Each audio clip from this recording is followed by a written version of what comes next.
নবী মুহাম্মদুর রাসূলুল্লাহ সাল্লাল্লাহু আলাইহি ওয়াসাল্লামের রাজনৈতিক জীবনকে যারা অনুসরণ করে নাই, পরিপূর্ণ জীবন আদর্শকে যারা অনুসরণ করে নাই, তারা কবরেই আটকে যাবে, আসরে যাওয়া লাগবে না। কিভাবে?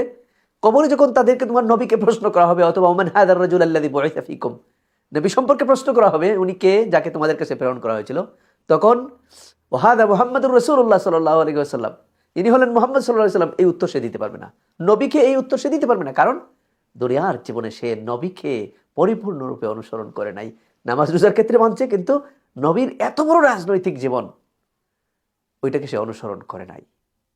নবী ন্যাশনাল ইন্টারন্যাশনাল পলিটিক্স করলেন, উসুল রেখে গেলেন, সুন্নাহ রেখে গেলেন, আইন রেখে গেলেন, শরিয়া রেখে গেলেন, কিভাবে ইন্টারনাল এবং এক্সটার্নাল পলিটিক্স করতে হয়, পলিটিক্যাল অ্যাফেয়ার্স ম্যানেজ করতে হয়, এগুলো সবগুলো তিনি প্র্যাকটিস করে গেছেন।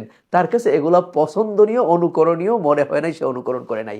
এই লোক কবরে নবী মুহাম্মদুর রাসূলুল্লাহ সাল্লাল্লাহু আলাইহি ওয়াসাল্লাম আমার নবী এটা বলতে পারবে না, এখানেই তার জাহান্নাম শুরু হয়ে যাবে।